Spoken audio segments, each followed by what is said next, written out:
मांगो मत। गीता में भगवान श्री कृष्ण ने कहा, मांगो मत, ऊपर वाले को अपने हिसाब से देने दो। किसी राज्य में एक राजा रहता था। राजा अक्सर गांव-गांव जाकर प्रजा और लोगों की समस्याओं को सुनता था और उनमें सुधार की पूरी कोशिश करता था।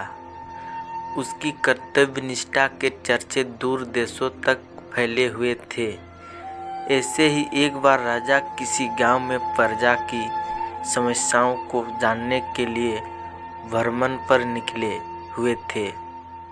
उसी दौरान राजा के कुर्ते का एक बटन टूट गया। राजा ने तुरंत मंत्री को बुलाया और आदेश दिया कि जाओ, इस गांव में से ही किसी अच्छे से दर्जी को बुला लाओ जो मेरे कुर्ते का बटन लगा दे। तुरंत पूरे गांव में अच्छे दर्जी की खोज शुरू हो गई। संयोग से उस गांव में एक ही दर्जी था जिसकी गांव में ही एक छोटी सी दुकान थी। दर्जी को राजा के पास लाया गया। राजा ने कहा, मेरे कुर्ते का बटन सिल सकते हो? दर्जी के कहा, जी हजूर, ये कौन सा मुश्किल काम है। दर्जी ने तुरंत अपने थैले से धागा निकाला और राजा के कुर्ते का बटन लगा दिया। राजा ने खुश होकर दर्जी से कहा, बताओ, तुम्हें इस काम के कितने पैसे दूं? दर्जी ने कहा, महाराज, ये तो बहुत ही छोटा सा काम था, इसके मैं आपसे पैसा नहीं ले सकता। राजा ने फिर कहा, नहीं, तुम मांगो तो सही, हम तुम्हें इस काम की कीमत जरूर देंगे।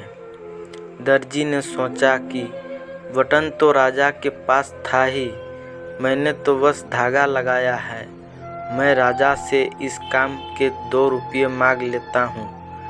फिर से दर्जी ने मन में सोचा कि मैं राजा से अगर 2 रुपया मांगूंगा तो राजा सोचेगा कि इतने से काम के इतने सारे पैसे मांग रहा है।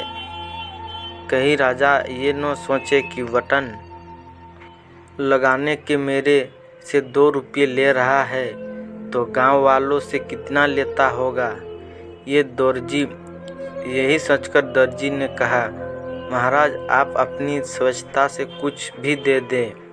अब राजा को भी अपनी हैसियत के हिसाब से देना था ताकि समाज में उसका रुतबा न हो जाए। यही सोचकर राजा ने दर्जी को 2 गांव देने का आदेश दे दिया। अब दर्जी मन ही मन में सोचने लगा कि कहाँ तो मैं 2 रुपये मांगने की सोच रहा था और कहा तो राजा ने 2 गांव का मालिक मुझे बना दिया। दोस्तों, हम लोग भी उस दर्जी के समान अपनी क्षमता से सोचते हैं और भगवान से कुछ न कुछ अपनी हैसियत से मांगते हैं, लेकिन क्या पता ईश्वर हमको उनकी देने की क्षमता के अनुसार कुछ अच्छा और बड़ा देना चाहता हो।